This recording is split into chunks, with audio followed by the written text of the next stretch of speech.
So y'all in the camera now. Come on, let's go. Can you watch a movie? Y'all finna go to eat. I want to watch a movie. You're gonna sit down. Okay, no, use the bathroom. Come get your bowl.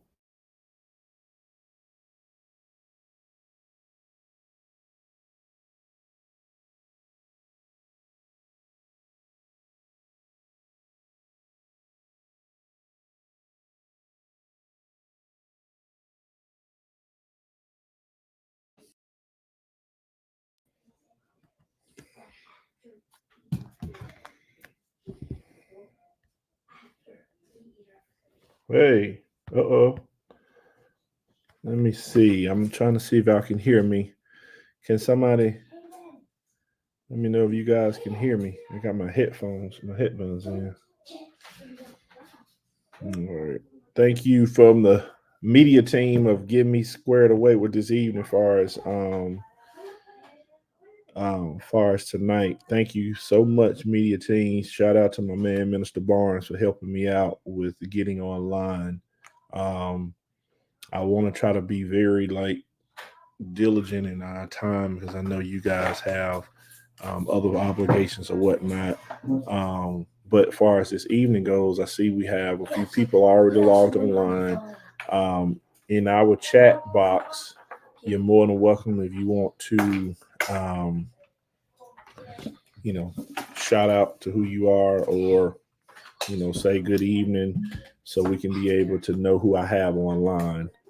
Um, I'll start there. But also, too, if you guys by chance need um, the book of Master Your Emotions that we were going to be covering during the small group, please let me know. I've sent it out through our leadership page as well as through the other pages within the ministry. But my thing is, I don't know who's accessed it, so it makes it challenging to know who has access to it versus who doesn't. Um, so if you need a copy, or if you would like a copy, so you know how to follow along, please go ahead and either send me a message so I can know how to get that to you, because I have an electronic version of it where you can be able to access that information. Okay. All right. I actually started this small group a couple of weeks back, and I've been having the opportunity to be able to try to resume the small group. And as far as this evening goes, I mean, I know we had a flyer that indicated if it was going to be in person as well as online. Good evening, Sister Jayla. I wanted to make sure that we have, participation or whatnot, and I know people have things in the evenings, and so ultimately, I felt like online will probably be a little bit more strategic to give people the opportunity to be able to participate. Um, and so, if you don't get a chance to be able to um, get a chance to review the feed for this evening, we have it on YouTube as well as our Facebook page. So um, I'll go ahead and get started. But like I said before, either when we end or during the presentation, if you guys need a actual digital copy of the book, please let me know so I can make sure you get a copy, because I don't know who has access to it or who's downloaded or reviewed it. For this evening, we'll just do a real quick review. Okay. And so, with that being said, I'll just, um, on my presentation right off the back, it didn't even show the book. But I had said previously in our last time we had met, or first time we met, that this evening, far as like the small group, I wanted to make sure the disclaimer is out there that with this small group is just solely informational. Okay. And with it being just education, an educational group, is used for educational purposes for information. And so, with that being said, I went to a training about a couple of weeks back, 2 weeks back, and the presenter shared on his slide. He said, "Which one is better, information versus transformation?"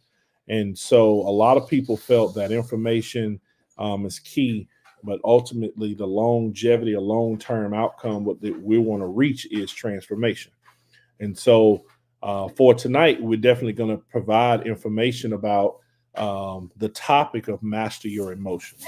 Okay. Um, Also, too, with the this small group, I want you guys to understand that if there is a need for any mental health services or counseling services per se, there is a chain of food chain of demand of how we got to follow that order. And what I would like for you guys to understand is, I mean, myself, I am under our mental health division of LCC.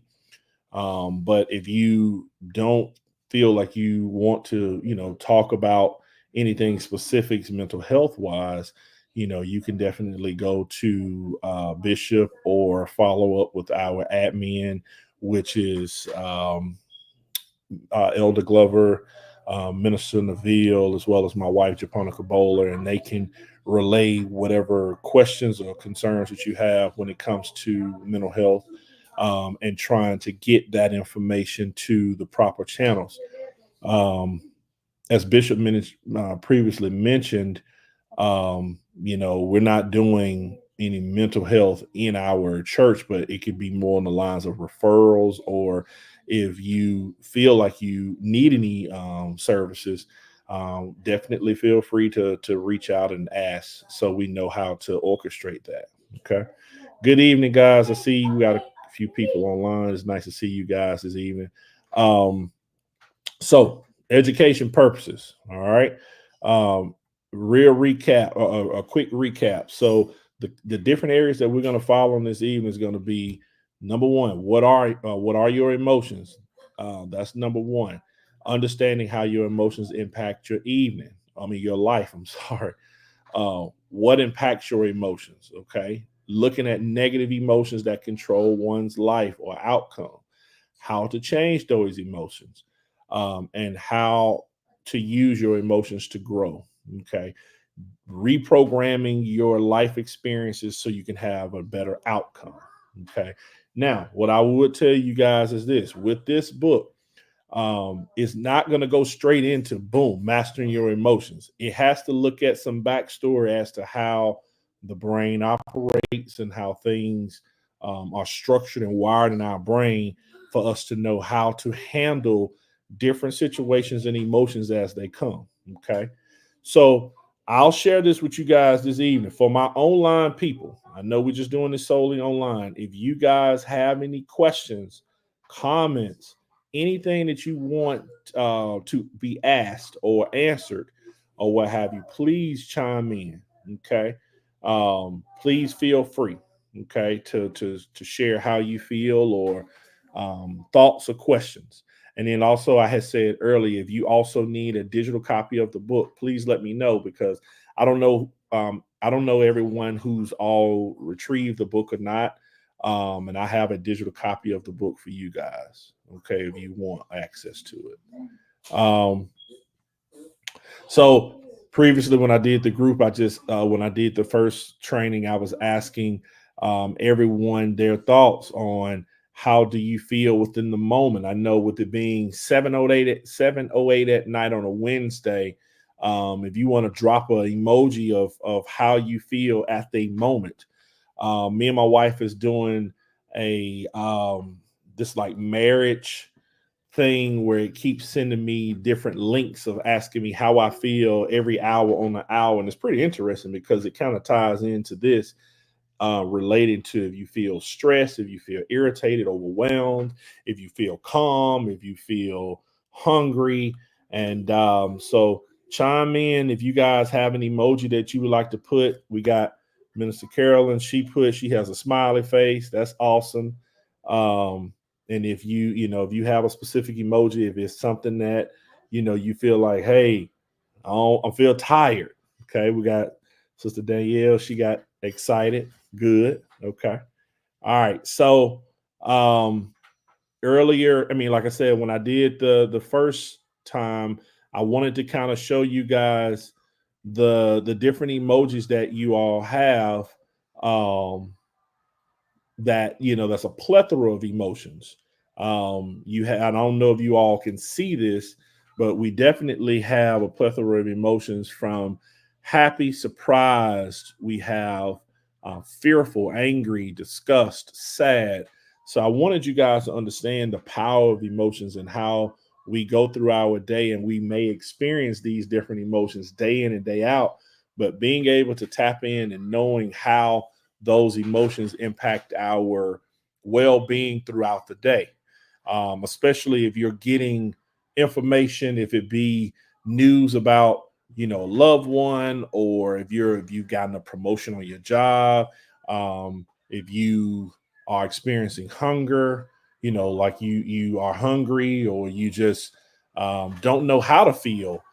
There's always an emotion that's attached to different feelings. And if you guys would like a copy of this Wheel of Emotion, definitely let me know. I love the color code because it looks at the diagram of the different levels, from the happy all the way through curiosity and joyful or successful, all the way to the negative side, as far as mad, jealous, furious, violated, different things of that nature. So just wanted you guys to be aware of the different emotions. And so, which leads to what I had mentioned before, how we experience a multitude of emotions um, throughout an hour, within the hour basis.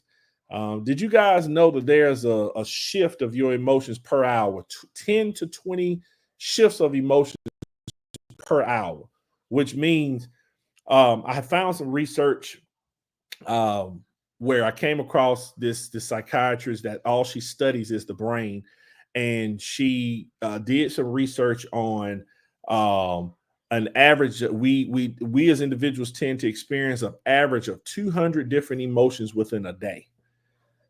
And I want you guys to let that sink in and think about that. From the moment you wake up to the moment you go to bed, I see Minister Carolyn said diving off into the bed, and that's always a good feeling, being able to get some rest. But 200 emotions throughout a 24-hour time span. That's a lot of emotions that a person can experience from the moment they wake up to the moment they go to bed. And so it's going to be important to know why mastering your emotions is so important during this small group, because we have so many other things that we can relate to, such as like other reference points, such as the Bible, or such as like other reading material, if it be 30 days of how to live a healthy life, or teenagers read the driver's ed book, or just different things that we have as reference points to know how to direct our life. But it's such a coincidence that we have other reference points, such as this paper here, the book called Master Your Emotions. And what it says is a practical guide to overcome negativity and better manage your feelings. Okay. So I'll definitely get that to you, Jayla, and anyone else who desires to have a copy of the book. I put a couple of different emotions up here that we will all experience at some point in our life, such as dealing with rejection, guilt, envy, jealousy. And it doesn't have to always be negative. It could be positive, father's feeling happy, joyful, calm, excited, things of that nature. Okay.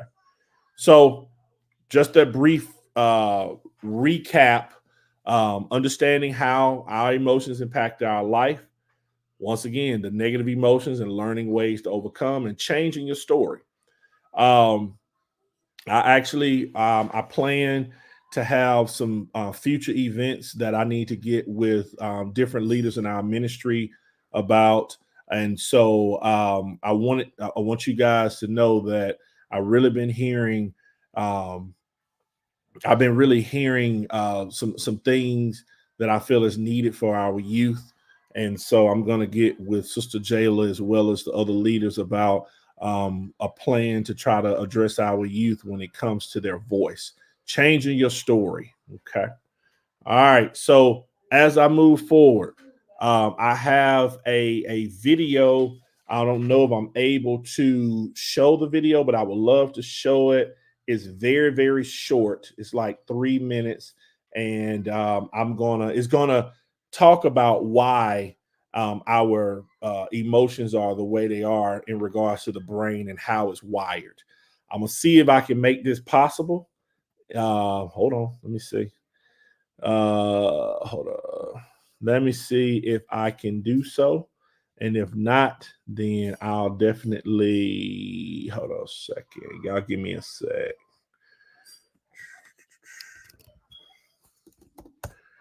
And I might have to get media to help me out with it because I didn't think about the the tech side of it on if it being able to go through. Let me see. Uh-oh. Hold on.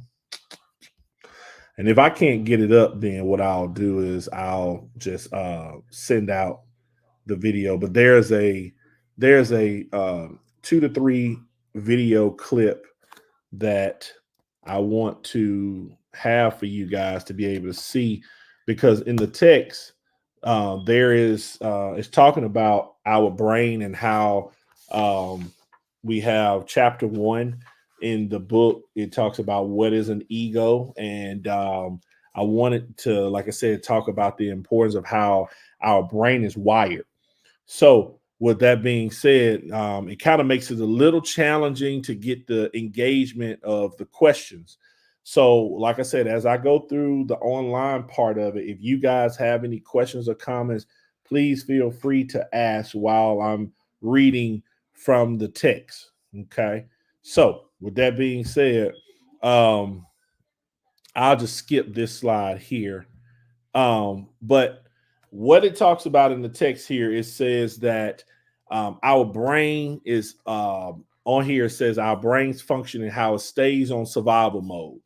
So, with that being said, I'm gonna read to you guys what it mentions. It says your ego plays a major role in shaping the way you feel, right? As far as just your brain function. It says, thus, to gain more control over your emotions, it is fundamental to understand what your ego and how it works, right?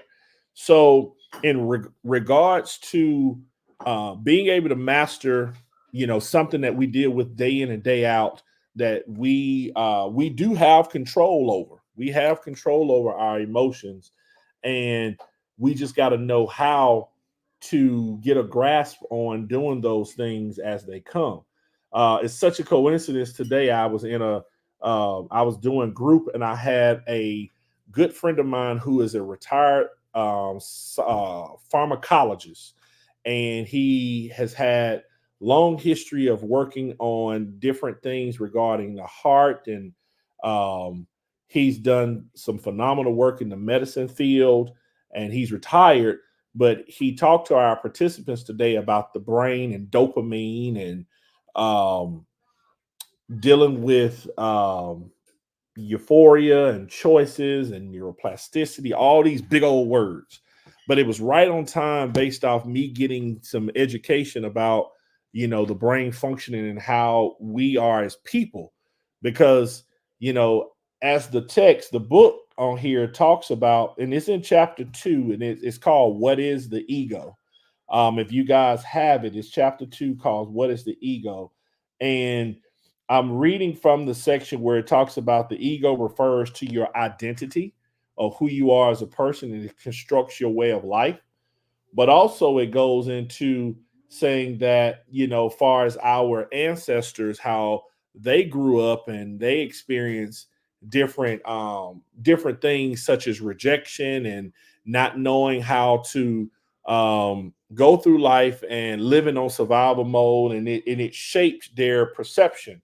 um, and so how it does when it shapes your perception, of course, some things might be major to others when you deal with rejection, okay, or Like you go to work and you had a bad interaction or poor interaction with your coworker or your supervisor. So automatically what happens is this person has a thought as if that they are being judged or they're being viewed as um, like they don't, they're not accepted per se. But ultimately, what's happening is now, as I mentioned on this screen here, is talking about, dealing with, rejection from work, or, and then how your brain could translate that over into past experiences when you've been rejected from maybe friendships or relationships. And then ultimately your brain tends to develop this infatuation of,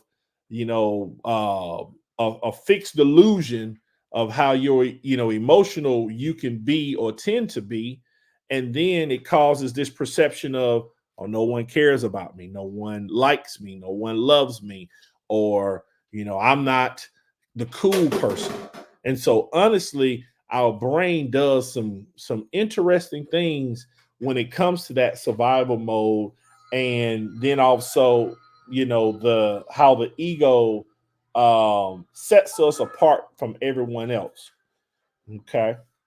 um Chapter 2 also goes into how the ego can either work in a good direction or a negative direction.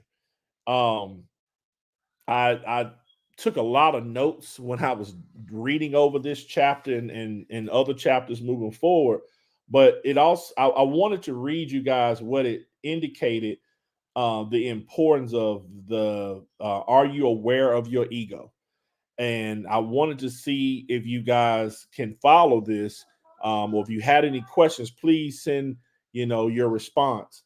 But on here it says your understanding of the way your ego works depends on your level of self awareness.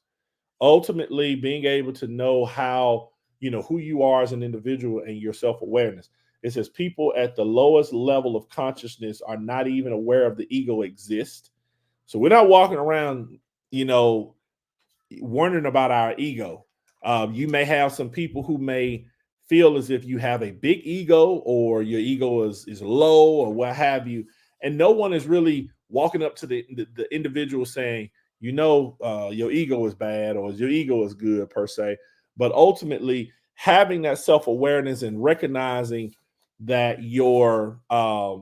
that there's something that's taking place with your personality and your interactions with others, or just your overall being self. And so it says, on the other hand, highly self conscious people can see through their ego.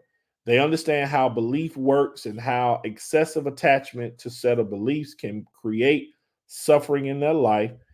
It also goes on to saying these individuals become the master of their mind and are at peace with themselves.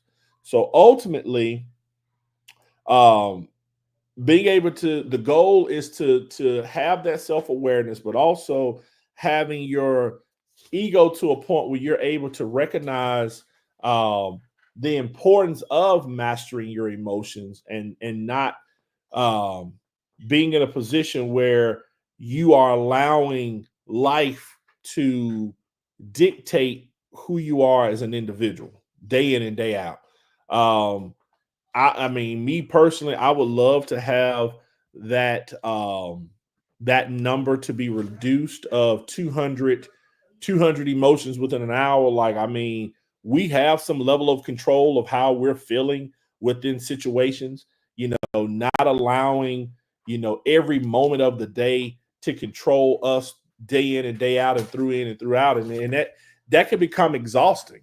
That can become very overwhelming. And then, like I mentioned previously, we could be in positions where, as we go through life, we can tend to be in a position where it can, um, we get in these moments where we can get in our own heads, and as we get in our own heads, now, you know, goes back to, like I said, no one cares about you in your perception. No one cares, or hey, I'm loved, and you don't really think about those different things until something occurs, which I love this image here because it gives the overall depiction of how the brain operates.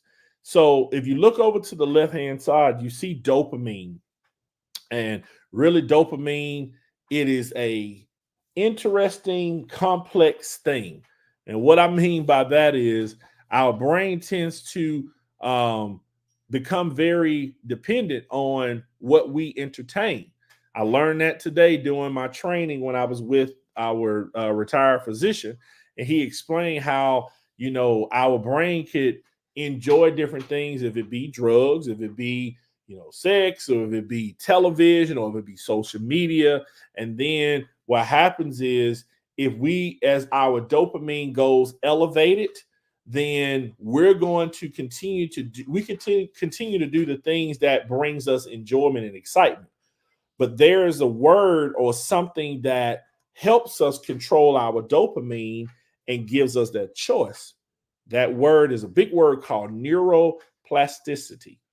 Ultimately, what it does is it allows us to be able to um, incorporate different things that causes us to know how to control our brain functioning, and we can get into that at a later time. But an overall or an example of that would be, incorporating things like yoga or meditation, things that's going to keep us grounded and bring us back to, our perception of our self-awareness, and recognizing that we are, who we are. We're not allowing the world to tell us who we are as individuals. Okay. All right. So the text, the book actually goes more in talking about the ego and your identity. As it goes on, it says, as your brain is primary concern is either your happiness nor your peace of mind. On the contrary, your ego is restlessness. It wants you to be a go-getter. Your brain wants you to be a go-getter. It wants you to do and have and achieve great things. You can become a somebody. As we already mentioned, your ego needs an identity to exist. The way it does it is through identification with things, people, places, and ideas. But one thing I want you guys to understand is, as you go through society and go through life, your identity, you're being identified in different levels. From, it could be your home life, as you're being identified at your home life, to personal life, professional, church life. You know, it's kind of sad to really, give a depiction of like today's society, because like, from the naked eye of who we see is like in our entertainment sector, you'll see someone, on a television show, such as like a Bill Cosby or, R. Kelly or whatever, and you see them as different entertainers, but then reality shows them in a different limelight of, hey, they've done something wrong, they've done something inappropriate. And that's that brain constantly wanting to be fed to get different, levels of high, if that makes sense. Being excited and not knowing if they're going to get caught, or living a double life, if that makes sense. So it's very interesting, and having that self-awareness. And but the book goes on talking about, the identity, such as your physical, your body, your friends, acquaintances, parents, couples, beliefs, your belief system. Um, so it's a lot. So, and it goes by, like I said, your perception of life, as far as how you are as being viewed. Um, if it be like, people know who you are from your church, that you're affiliated with, maybe political views, your employer, and having that overall self awareness. Okay. Uh, I thought I did this. Hold on. It didn't save. Well, it's a diagram that I had saved to my slide. I don't know why I didn't save it, but I had a diagram that I added at the last moment. I didn't save it, but the um I've used in counseling before, when I've worked with individuals, and I've talked about um different life events that has taken place, and ultimately those things shape our foundation and our perception. What I mean by that is, if you have an event, and I wish I can show the visual. Let me see if I got. I know it might not be on here, but nope. I apologize, but there's a visual of let me see. I got it right here. I am going to let me see if I can upload another one right quick. I want to show it to you guys. I got to do that. Y'all give me a second. I want to show you guys what I'm talking about. All right. So let me see if I can get it to. I'm just going to pull up this diagram, and it'll give you more of a visual idea of how the brain operates when it comes to the perception and ego and things of that nature. It's not a part of the book, but I just wanted to show you because it'll give more of a clear depiction of the ego. Let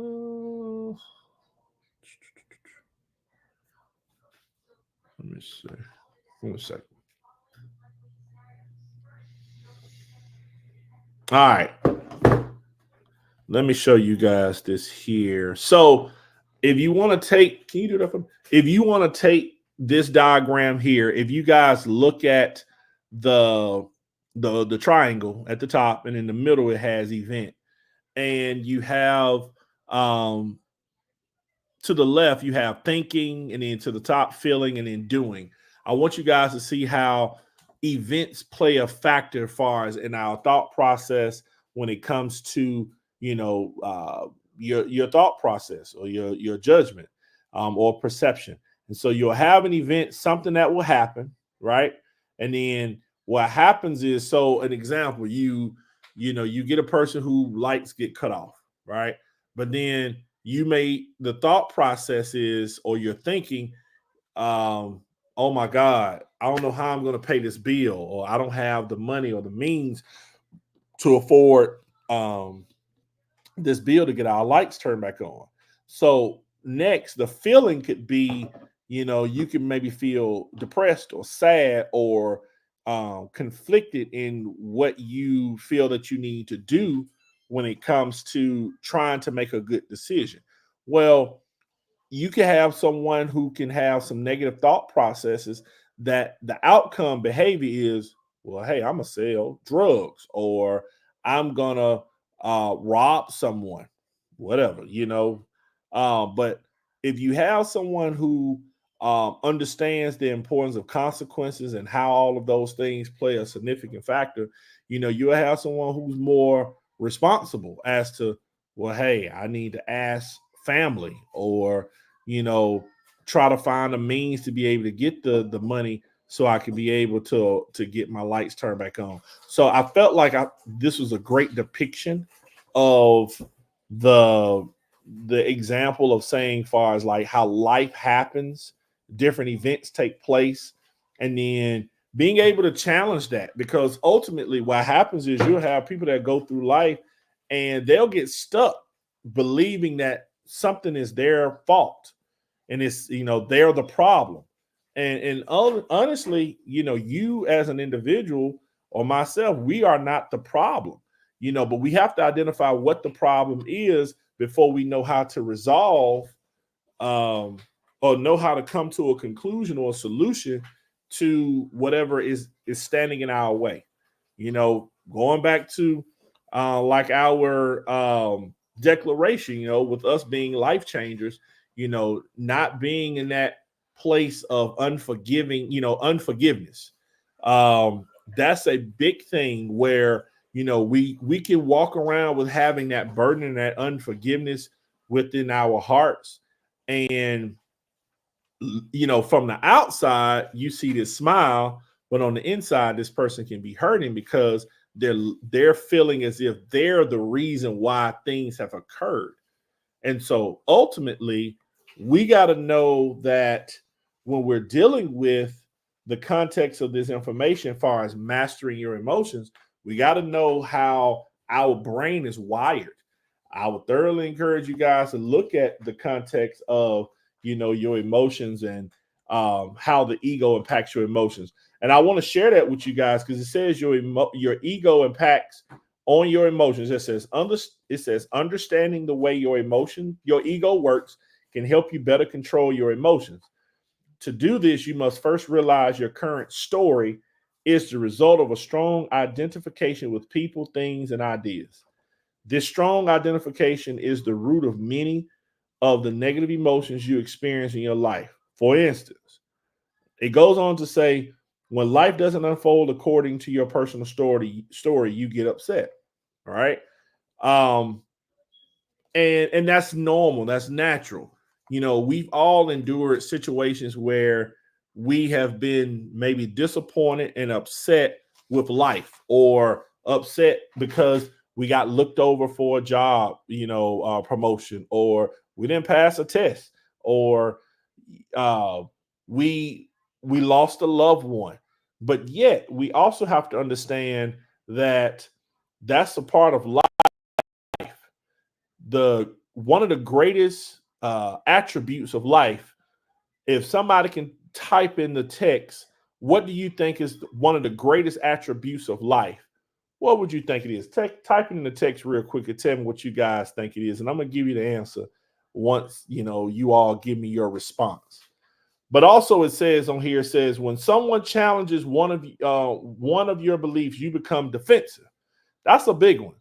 If a person comes to you and say, "Hey, why you ain't been to church this past Sunday?" An individual can become in there his or her feelings and like, "Why you all in my business? This, that, and the other."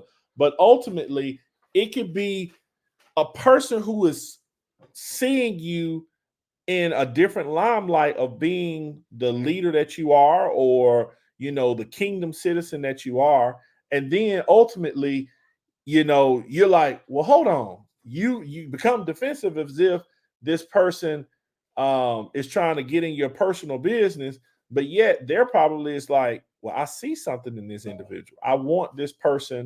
To I want this person to get to grow higher, and be at a place where they can grow and impact one's community. All right, so we got two individuals who said living and the walk. Now I asked the question, being able to adapt. Guess what? Your greatest asset in life. I love those answers, and none of them are wrong. The true answer is dealing with failure, knowing how to experience failure and bouncing back from failure. The reason why failure is the greatest asset in life, because as you go through life, you're going to experience failures. You're going to experience setbacks. You're going to experience barriers. But yet, we can all agree or we can all disagree. You know, we as individuals have dealt with failures in life, and we got to know how to work through those different challenges that's going to unfold. Because as you go through life, there's not a book on how to deal with a heartbreak, you know, girlfriend 101, boyfriend 101. There's no book on my mom told me that her and my parents going through a divorce. No one is going to be prepared for that. Or the loss of a loved one, you know, especially if you had a big mama and or uncle or granddad that you was very close to, and then all of a sudden, you know, God called them home, and they took their last breath. But yet, dealing with those different setbacks of life and knowing how um, that we can be able to deal with those losses that we've taken, and having a different perception about life. And it's not to say, you just take it for what it is, but also um, understanding that life is going to happen, but how do you recognize that your feelings are valid, and it's okay to cry, it's okay to be sad, it's okay to be vulnerable, it's okay to say, hey, I need help. I don't, it's nothing wrong with saying I need help. that's why I really admire the people in our ministry. Like, um, I really want my desires for us to be all real with each other. We could be real with God because He knows our hearts. We could be real with maybe Bishop or what have you. But guess what? What happens when you look at yourself in the mirror and you have to face yourself at the end of the day? At the end of the day, you want to know that you've done your best and you've done your all. And so that's why I feel like this book is so powerful. But on here, um, the chapter of one, well, chapter two, it talks about, well, the last part of chapter two, on the last page of chapter two, um, it focus. I know I didn't hit on some points about the ego and how um, your ego tends to feel superior, but on here it focuses on how your ego becomes superior based off different negative things, and we've all been there. But of course, it says gossiping, manifesting a superiority complex, looking for fame, being right, complaining, and seeking attention. You got to be careful about that, because as you go through life, and especially when you have people who will go through situations, and they get a promotion and you get the big head, and you have to be careful about that, because I've worked around people who they just want titles, and at the end of the day, once you get that title, I mean, that title doesn't make you as a person, but yet your ego can grow. I mean, I literally have worked with other therapists who have said to me, in you know, I'm not going to go to this training unless it puts letters behind my name. And I'm like, wow, that's all you about? You just want letters behind your name? And at the end of the day, I mean, that is not a healthy outlook when it comes to dealing with people, or helping a population, if it be the less fortunate, if it be youth, if it be homelessness, if it be anyone. We all are in positions, should be in positions to want to serve. um, but yet, it's sad that we are in a society that our ego gets to a place where we look above others, and we stick our nose up at those who we feel like that's not at a place where they or stick up our nose at a place where um we're better than someone else, and that's not cool at all. Okay. um so, like I said, I'm gonna get you guys the book. It says on here now. I'll just let you guys know this evening, for this evening purposes. I'll stop at chapter three, and chapter three is called "The Nature of Emotions." Okay. Um, what I'll do is I'm gonna definitely stay on course with giving you guys the meat of the book, but if you guys don't have a copy of the book, please let me know so I can get it to you this evening. I want to make sure you have it. But also, too, I want to make sure that if you have any questions, please ask. I'm not going to sit here as if I know everything, because I don't. However, I'm gracious to be around a lot of uh, successful and knowledgeable men and women that would they'll stop whatever they're doing whenever I call, and they'll take my phone call to answer questions that I may not know.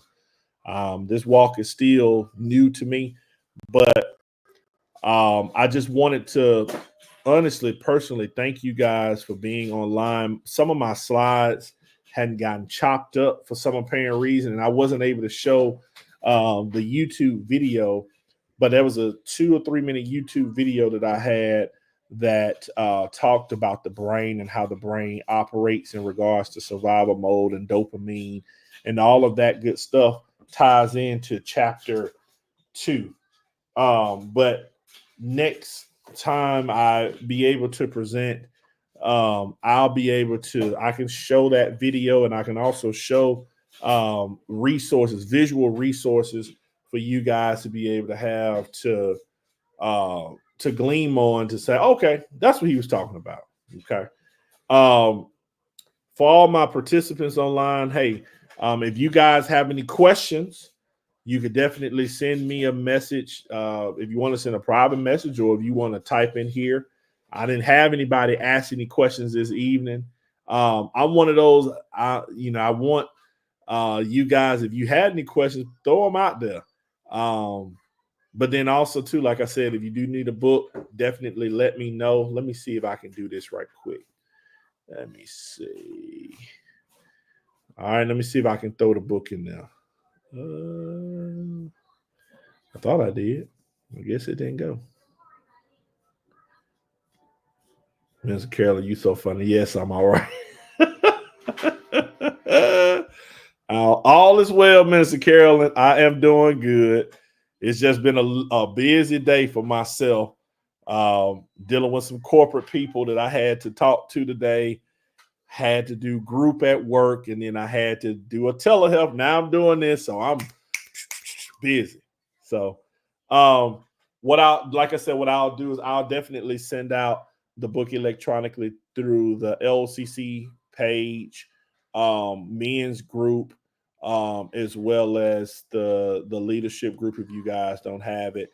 And then what I'll do is I'll be a little bit more descriptive on what chapter we'll be focusing on the next time moving forward. And it should be chapter 3. But yes, you guys, listen, I'm going to end a little early tonight. If y'all don't have any questions for me or any comments, I definitely appreciate each and every one of you guys that was able to chime in. Last thing, if you guys have any suggestions regarding mental health, definitely let me know. Or if you know of anyone who may need mental health services, let me know.